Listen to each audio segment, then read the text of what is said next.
Dr. Markowitz, the REMAC is convened and in your hands, sir. First order of business is the minutes for the November 21st meeting.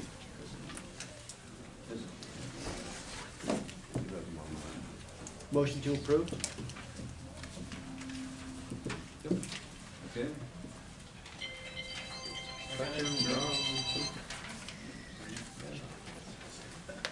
We have that approved, Doctor? Yes. All right. First piece of information, Bovina EMS has reported a BLS Narcan use. The patient did extremely well after administration of Narcan, and this is informational only. If there are any questions from the physicians. Next order is, next item I should say, West Edmonton first responders have completed their agency recertification, and that's purely informational, but it's always good to hear. Now, the West Edmonton first responders are also requesting approval of Dr. Brian Barlow as their new service medical director. And this requires the attention of the REMAC physicians. I know Brian, he's an excellent physician, and recommend it. All right. Okay. I make a motion, we accept Brian? Okay, duly noted. Could I ask Mr. Farrell for an update on the status of the AAREMS BLS First Responder Agency recertifications? Just everybody is up to date on that. There is something new coming down the road for BLSFR. There's a new regulation coming forward eventually. I just want to put a crimp in their style because the wording was not exactly appropriate. But in a nutshell, if you want to be a BLSFR agency and you want to participate in a CME program, you're going to be required to register at least one vehicle with us. Right now, there's no requirement to have any vehicle to register. The wording says certified. We're not going to have that happen because you're not going to be certified. But once that comes down, every BLSFR is going to have to register at least one vehicle with us. There's also additional requirements on required equipment that's coming up. And I know this is going to go over like a lead balloon, but there's also, they become part of the unannounced or announced inspection system.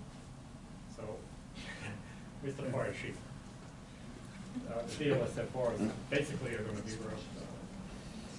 they are going to be subject to periodic inspections. And there's a reason for it, like everything else in the state, sometimes it makes sense, but there were agencies down south here, we're not going to mention where, that had BLSFR status and most of them didn't have any equipment at all. So that's what was there. I'll let you know when that actually happens. All right, thank you, sir. Update on agency compliance with recertification and inspection requests. That's a gold star. Gold star. Wonderful, it's always good to hear.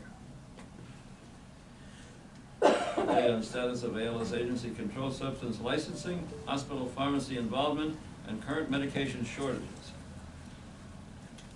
I know of no shortages at this point in time. Is anybody having any problems anybody else knows about? Atropine. Atropine? Okay. Glad to hear there are no shortages. Once again, I'm running into something of a roadblock.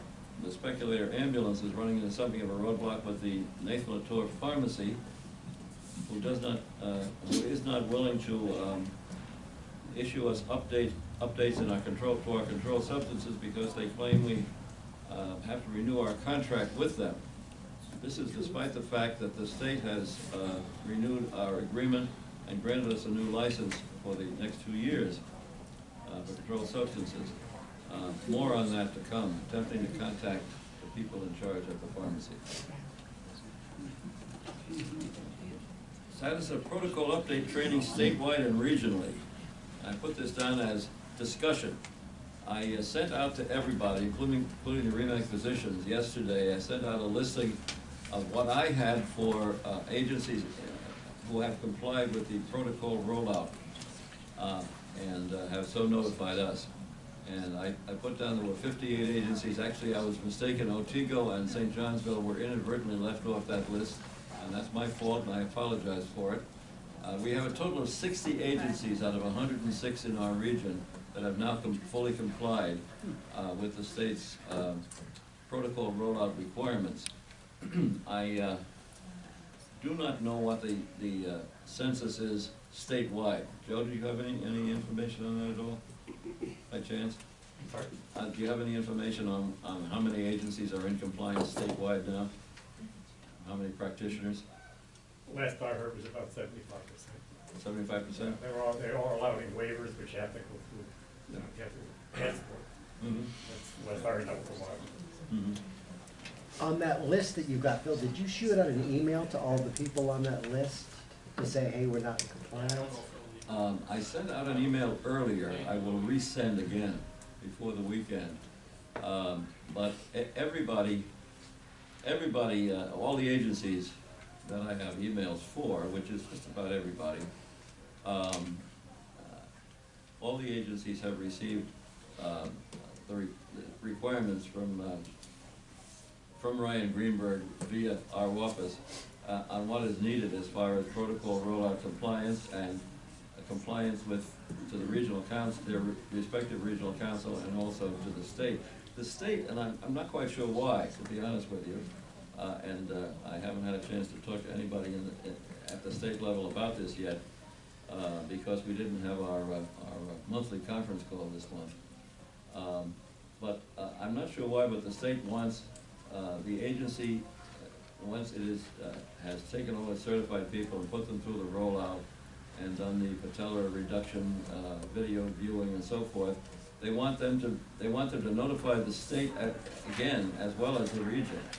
And I notified all of our agencies of this requirement.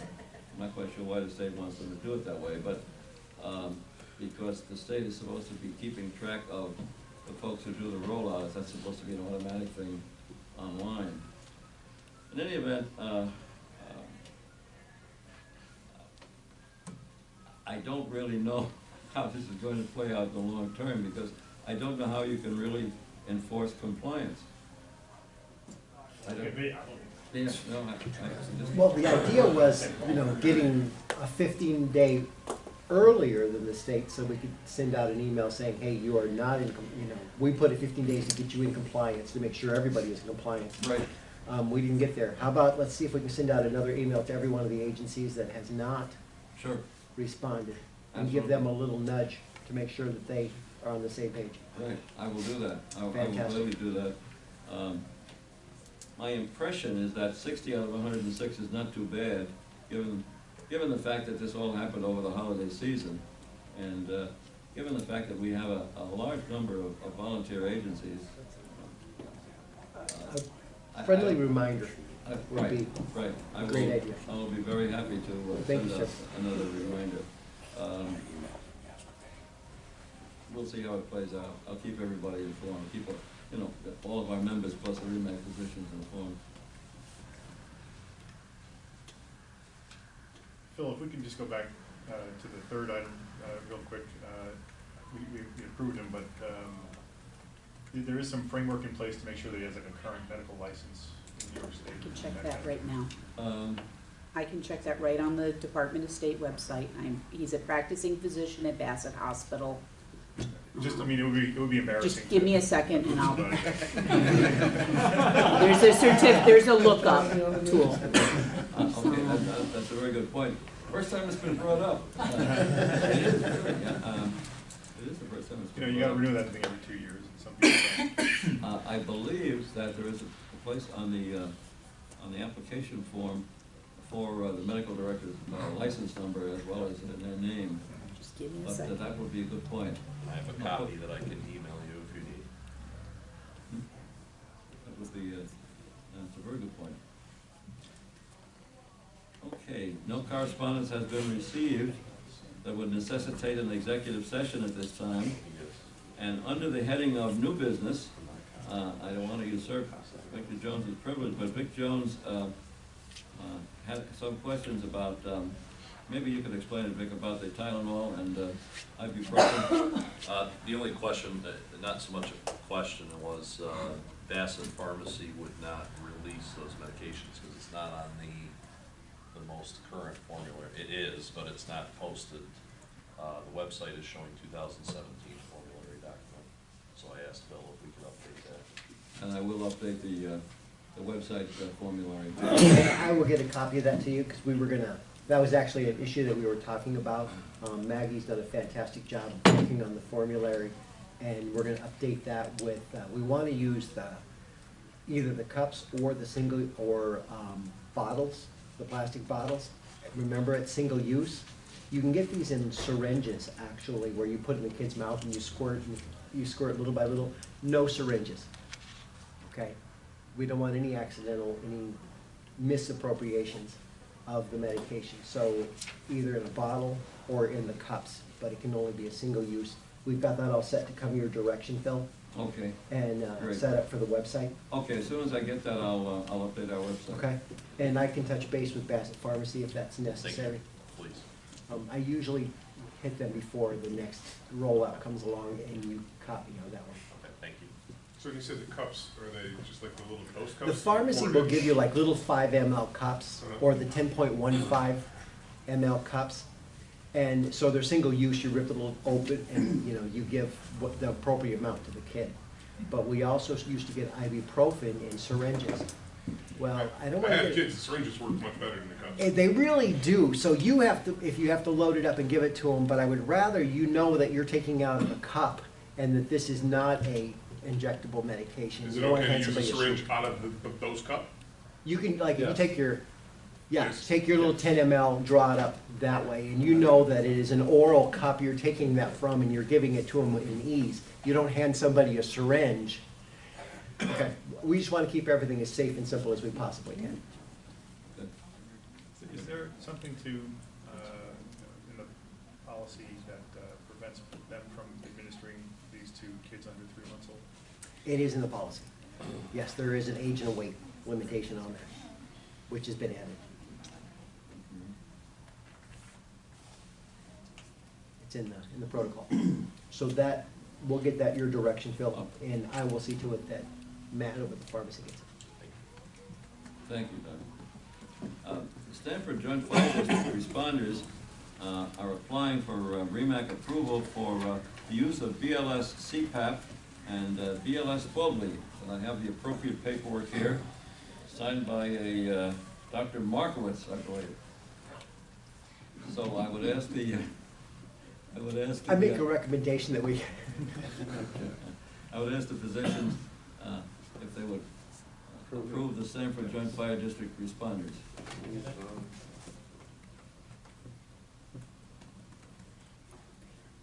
all in Okay. favor? All righty. Do we have any other new or old business to conduct? Just old business informational. Beth and Steve Anderson and I have kind of been working together, the stroke.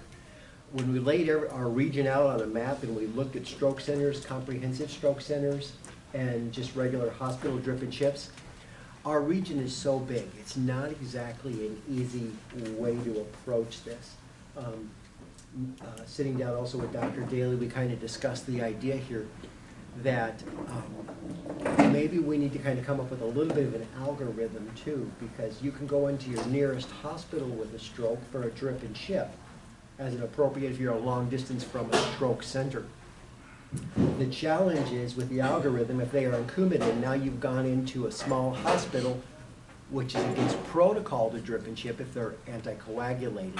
So we've delayed their care going into a interventional stroke center. So it's a little more complex in our region than in a big city region, where they've got multiple stroke centers, multiple interventional centers. So with everybody's help, and I appreciate everybody's help, this is kind of a complex issue that we're still working on. So we have not forgotten about it. But it's not a simple one when you start looking at, all the factors involved. So there's a little more to the big picture, but we haven't forgot about it, and we're still working on it. I do thank everybody who's helping me and who's involved in this. And Dr. Barlow is registered through the last day of June of 2020. And Brian's got a PhD in neuroscience, and he's board certified residency trained ER.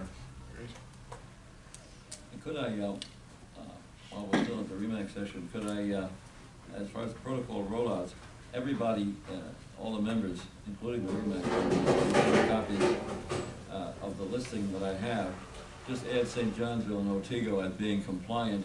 And if you are in touch with any agency that is not yet compliant, it would be appreciated if you'd say a word to them also, in addition to the email coming out. A lot more personal if one of your friends and neighbors can buttonhole you and say, hey, it'd be nice to get on board.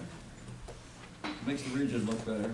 You can use that argument. Do you have a medical director's list also of their emails? Oh yeah, I have a medical, yeah, that's a good idea. I think that's another good direction to send a nudge, because once I saw that, and I saw a couple of my guys were on there, they got emails and phone calls last night. Good idea. I'll do that.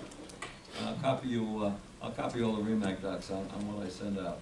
Fantastic, So thank you you. know what's going on. Never thought of that before, really should have. Okay, I can go. Has anybody who has completed the rollout successfully, and I think that's everybody in this room, has anybody had difficulties with the cyberspace element of completing it, getting online and taking this, doing the stuff online? Anybody had any problems? No. Just initially signing up for your account was difficult, Okay. but I think they sort of resolved that issue. Yeah, there was some difficulties with that, I know, with the initial sign-in. So I got a couple things for new business, and certainly Beth and Dr. Markowitz can add to this, but as a REMAC, one of the things that came up at State Council this month was we found that some REMACs around the state have taken actions to remove people from being online at a REMAC level, which has resulted in lawsuits against the regional council and the REMAC for taking away someone's livelihood. So while I know that we have had some incidents here that have come up for QA/QI issues, we've never really taken that approach.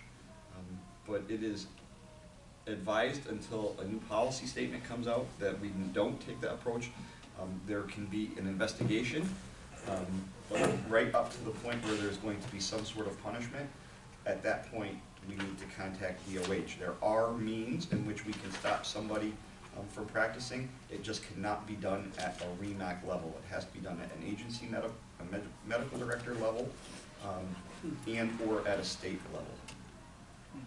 So we can refer back to the medical director that says, hey, you might bust this guy down to a BLS, or refer it on to the state for investigation, and they hold the certificate and the capability to pull the certificate. The downfall is that doesn't prevent them from practicing. So if they do something completely negligent and they should not be online, and they're, absolutely a dangerous paramedic or provider, one agency that can pull, the medical director can pull them offline for one agency. However, they can still practice within the medical region with other agencies if that medical director allows them to do so. We addressed this a number of years ago with Dr. Funk had suggested trying to use a single medical director, more like for the person, so that couldn't happen. I don't recall, Phil. Did that go anywhere, or just discussion stage? It doesn't So- ring a bell with me yet. Okay, so it's probably just discussion stage, yeah. So the policy that they're referring to is 1401, and they said that, and as they said, the agency director can, but the REMAC as a whole can't. It becomes somewhat of a blacklisting issue. But the state does have a administrative summary suspension process that they can pull someone off for 30 to 60 days so that the provider does receive due process in the hearing of whatever medical deficiency they have. And it goes to an ALJ hearing. It isn't a local thing, it goes before a judge. So, Is that submitted through the REMAC, or is that just straight from the agency director to the? so if the REMAC reaches the point where somebody, they feel that somebody should be yanked from being able to practice as an ALS provider in the entire region, you hit the pause button, pick up the phone and call the state, and the state will assist you in getting that administrative summary suspension process in rolling. Are there costs involved back to the REMAC? I'm sorry? Are there costs? I do not involved? know. I do not know the answer to that question. So the REMAC themselves would form a committee, generally with the docs is what we're seeing from around the state, and the docs would review these cases and these incidents on a case-by-case basis, and then make recommendations, you know, and if that recommendation would be that, but there is not a cost at this point to the REMAC, short of getting the docs together to actually do the investigation. You can't just call the state and say, hey, so-and-so shouldn't be practicing. I mean, there would have to be, there are steps in place that have to take place at the REMAC level in order to get to that point. You have to do your due diligence and have your investigation before you would reach the point of saying, please help us, DOH.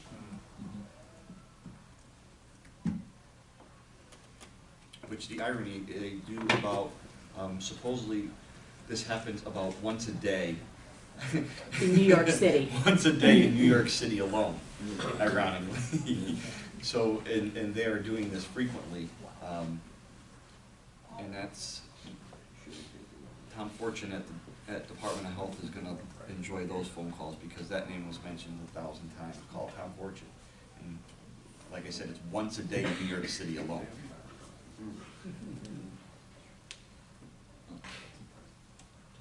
One of the reasons I lived in New York City, I was carrying 45 to 50 cases, open cases every day. Nothing else as far as REMAC, the rest is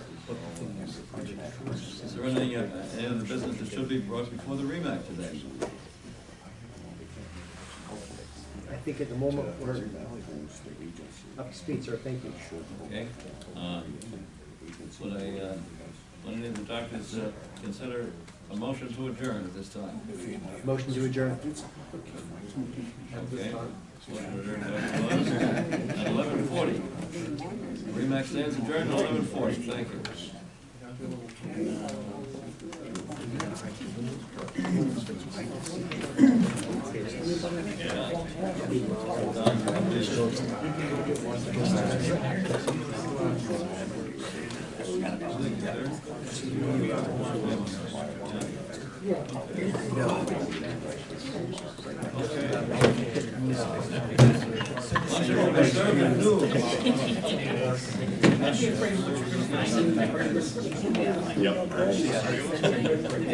Well, they said it's